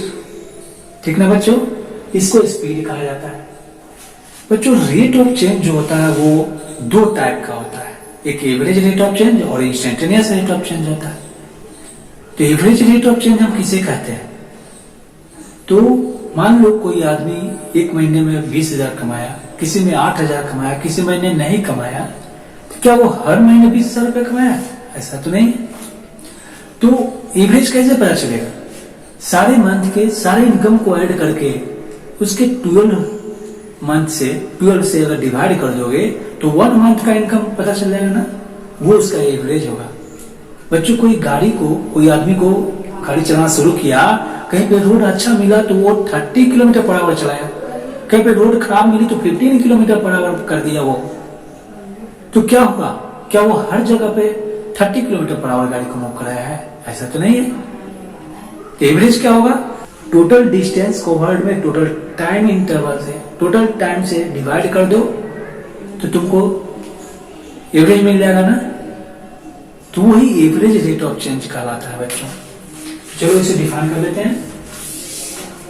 Speed, बच्चों इसमें एक चीज और देखो, मान लो कोई आदमी यहां से चलना शुरू किया, 1 सेकेंड में 5 मीटर मूव किया, इसका रेट ऑफ चेंज क्या कहोगे? 5 मीटर पर सेकेंड। दूसरे सेकेंड में 10 मीटर मूव किए, तो इसका रेट ऑफ चेंज क्या है? 5 मीटर पर सेकेंड। तीसरे सेकेंड में 15 मीटर गया, तो भी रेट ऑफ चेंज क्या आएगा? 5 मीटर पर सेकेंड नहीं आएगा। यहाँ पे देख रहे हैं ना रेट ऑफ चेंज क्या हो रहा है बच्चों, ये डिस्टेंस कवर्ड है 5 मीटर, 10 मीटर, 15 मीटर। यहाँ पे सेकेंड है, 2 सेकेंड, 3 सेकेंड, ये टाइम है, और इस दोनों से फॉर्म क्या हो रहा है? स्पीड। रेट ऑफ चेंज जो हो रहा है वो स्पीड नाम दे दिया गया इसको।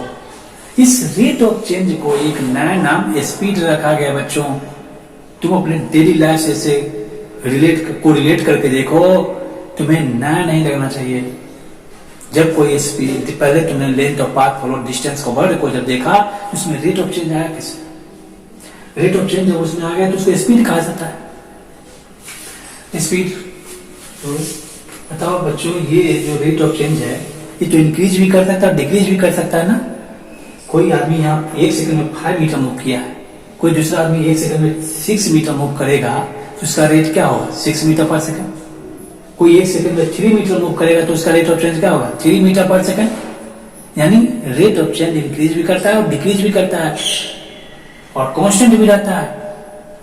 इसलिए स्पीड भी इंक्रीज करेगा, डिक्रीज भी करेगा और कांस्टेंट भी रहेगा। समझ रहे हो ना? फीलिंग होनी चाहिए बच्चों, फीलिंग। तो देखो, लिखो इसे speed.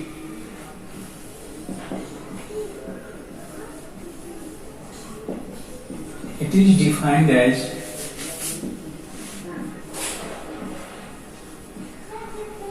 rate of change of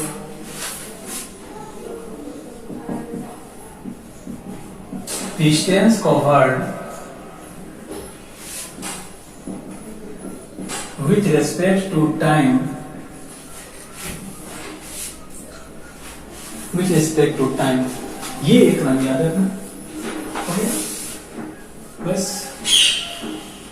अब एक चीज और बताओ, क्या ये स्केलर होगा या वेक्टर होगा?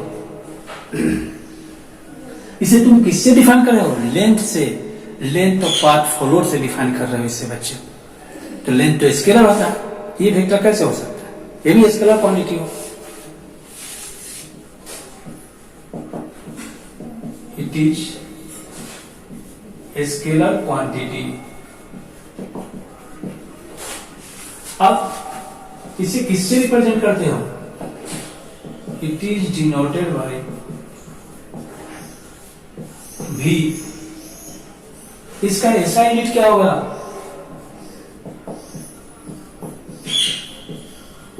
इट्स ऐसा यूनिट इज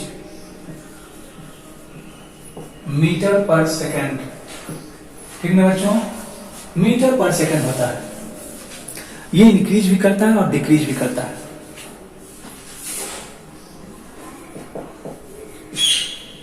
इट में increase comma decrease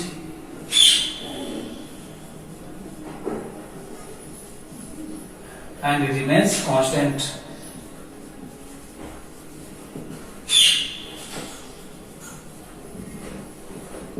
remains constant ऐसा होता है। कैसे? ये तो कांस्टेंट है, स्पीड है, तो स्पीड इंक्रीज डिक्रीज और कांस्टेंट लिया जाता है। इसका दो टाइप होता है।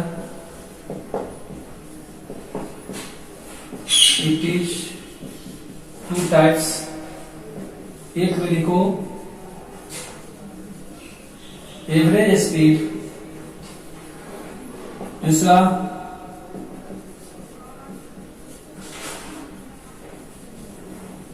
Instantaneous speed. ठीक है बच्चों, ये इसका। चलो इसे वीडियो पॉज करके नोट करो, फिर मैं इस पे बहुत ही बेस्ट न्यूमेरिकल करने वाला हूं एवरेज स्पीड पे।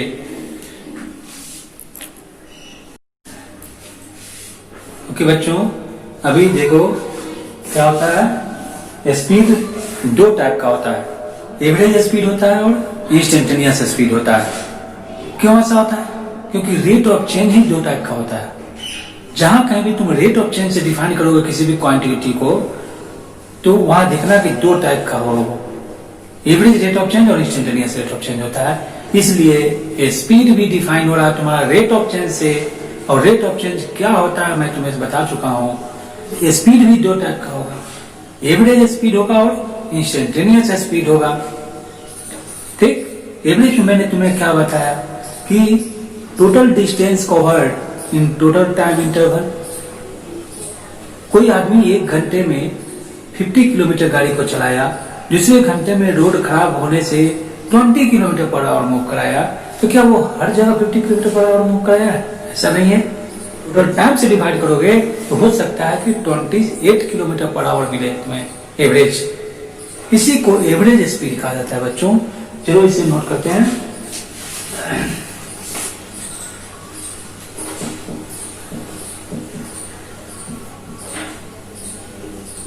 एवरेज स्पीड,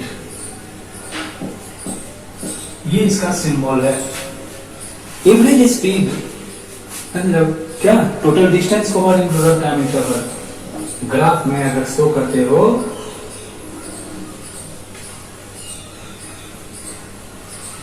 एस और टी के बीच डिस्टेंस कवर्ड और टाइम के बीच ग्राफ खींचोगे तो ऐसा ग्राफ मिलेगा। ऐसा है। जब कोई तुम स्ट्रेट लाइन यहां से क्रॉस करा दो, ऐसा होगा, तो क्या देखोगे, यहां से ये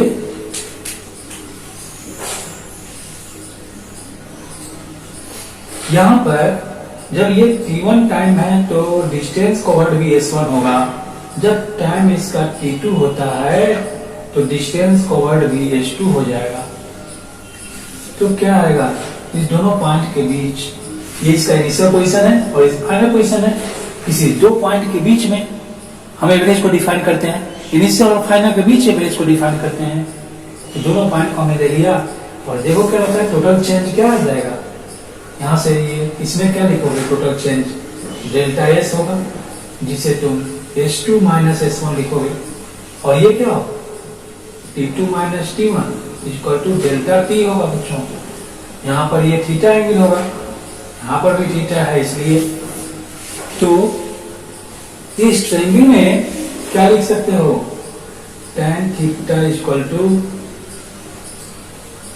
S2 minus S1 upon T2 minus T1 equal to delta S upon delta T।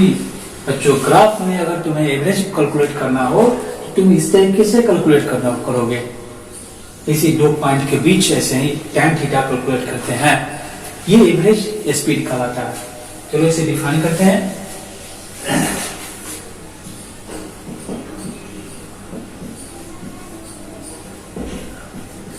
It is defined as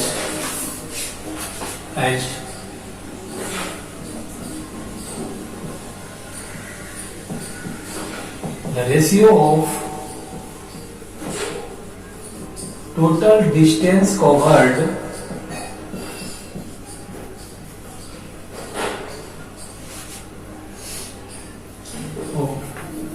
it is defined as the total distance covered in total time interval। Total time interval से define करते हैं। देखो average speed is equal to total distance covered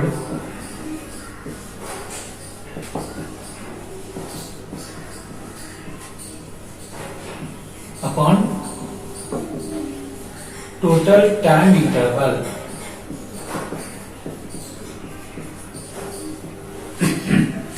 इसे हम average speed बोलते हैं।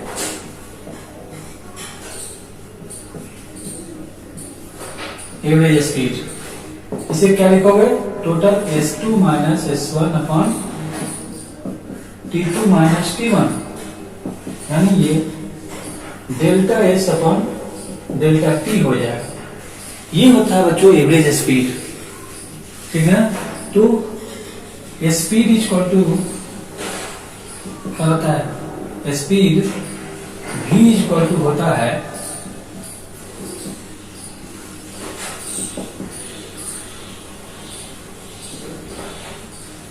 Distance covered by time t होता है।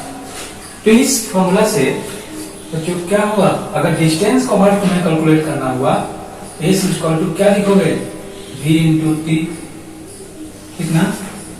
अगर तुम्हें टाइम कैलकुलेट करना हुआ t equal to s upon v लिखना पड़ेगा, ठीक है ना। तो कोई भी दो पैरामीटर्स इसमें से गिवन हो, ये स्पीड और टाइम गिवन हो तो डिस्टेंस कवर्ड कैलकुलेट कर सकते हो, या डिस्टेंस कवर्ड और ये टाइम दिया हुआ है तो मैं स्पीड कैलकुलेट कर सकते हो। कोई भी दो पैरामीटर्स गिवन हो तो थर्ड को कैलकुलेट करोगे। बच्चों इस पे बहुत अच्छा न्यूमेरिकल मुझे करना है, ठीक है ना। बहुत ही स्टैंडर्ड न्यूमेरिकल मुझे एवरेज स्पीड पे करना है। एवरेज स्पीड की फीलिंग तुम्हें आनी चाहिए। क्या होता है एवरेज स्पीड में, equal distance covered in equal time interval की बात करें, है ना। Equal distance covered with different speed की बात करें, डिफरेंट स्पीड से इक्वल डिस्टेंस कवर्ड करता हो तो क्या होगा, एवरेज स्पीड क्या होगा। तो ये सब डिस्कस मैं करने वाला हूं इसमें। बच्चों इसे नोट करो वीडियो पॉज करके, इस पे मैं बहुत ही अच्छा एक न्यूमेरिकल लिखो, एक question.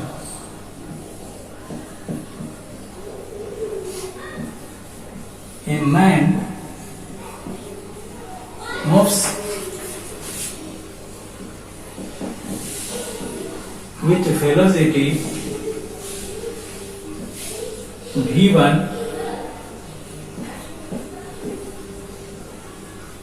from point A to point B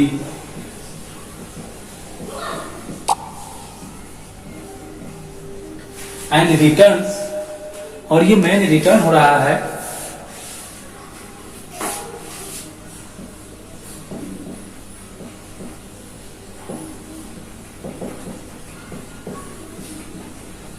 with speed v2। Find average speed of man. बच्चों मैन का एवरेज स्पीड कैलकुलेट करना है।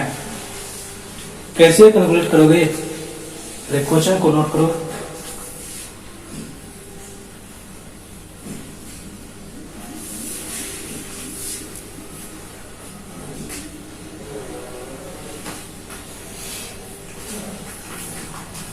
देखो बच्चों, मान लो कि ए पॉइंट यहां है, इस पॉइंट से बी पे कोई ऑब्जेक्ट मूव किया। इस लैंग्वेज को समझो, ए से बी पे कोई पार्टिकल, कोई मैन मूव किया है, कोई आदमी ए से बी तक मूव किया है। इसका जाने में वेलोसिटी कितना था, v1 वेलोसिटी था, v1 वेलोसिटी। तो बताओ बच्चों ए से बी के बीच डिस्टेंस कवर्ड कितना है, ये तो तुम्हें पता नहीं है। तो डिस्टेंस कवर्ड को ए से मान लो, ए से बी तक के बीच डिस्टेंस तुम कुछ भी मान लो, अपने से एज्यूम कर दो एस है, तुम्हें स्पीड मिल गया। तो टाइम कितना लगा होगा इसे जाने में, ये कैलकुलेट करेंगे ना। तो टाइम इज इक्वल टू क्या होगा, t1, time t1 is equal to distance covered by speed होता है। तो जाने में इसको कितना टाइम लगा, distance S upon v1, t1 time इसको जाने में लगता है। और बच्चों आने में क्या सेम टाइम लगेगा या डिफरेंट लगेगा, क्योंकि आ रहा है वो v2 स्पीड से, आने में उसका स्पीड चेंज कर गया ना। स्पीड चेंज होने पे उसका टाइम सेम लगेगा या डिफरेंट लगेगा, डिफरेंट लगेगा, क्योंकि स्पीड अगर वो बढ़ा देता है तो कम टाइम में पहुंचेगा, अगर स्पीड को कम कर दिया तो ज्यादा टाइम लगेगा उसे, तो टाइम तो डिफरेंट हो जाएगा ना वहां। तो क्या होगा, देखो coming time t2 equal to s upon v2। अब बच्चों तुम्हें एवरेज कैलकुलेट करना है, एवरेज स्पीड इक्वल टू होता है total distance covered by total time interval.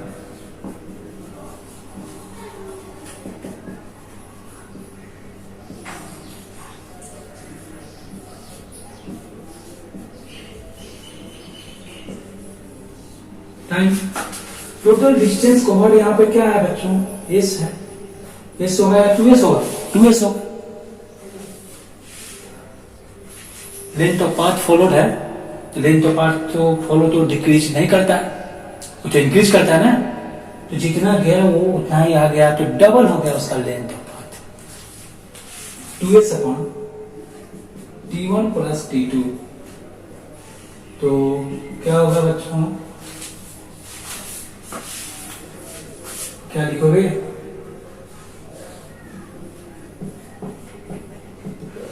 To S upon T1 है तुम्हारा s upon V1 plus s upon V2, क्या लिखोगे 2s अपॉन, इसका एलसीएम ले लो V1 V2, यहाँ पर होगा s V2 plus s V1, क्या होगा 2s अपॉन s कॉमन ले लो V2 plus V1 upon V1 V2। तो अब इसे क्या लिखोगे बच्चों, इसे रिवर्स करो, 2s into V1 V2 upon s V1 plus V2, s cancel, 2 V1 V2 upon V1 plus V2 आ जाएगा, ये तुम्हारा आंसर आ गया। इसे कैलकुलेट कर लिख, वीडियो पॉज करके नोट कर दो बच्चों।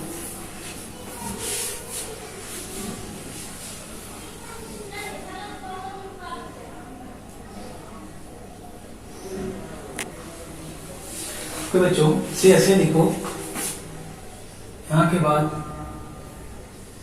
2s upon s V2 plus V1 upon V1 V2, क्या होगा 2s इंटू, इसका रिवर्स लिखो V1 V2 s V2 plus V1, s cancel, क्या बचेगा 2 V1 V2 upon V1 plus V2, ये तुम्हारा आ गया एवरेज स्पीड। ठीक है ना, बहुत इंपॉर्टेंट क्वेश्चन है, इसे नोट करो।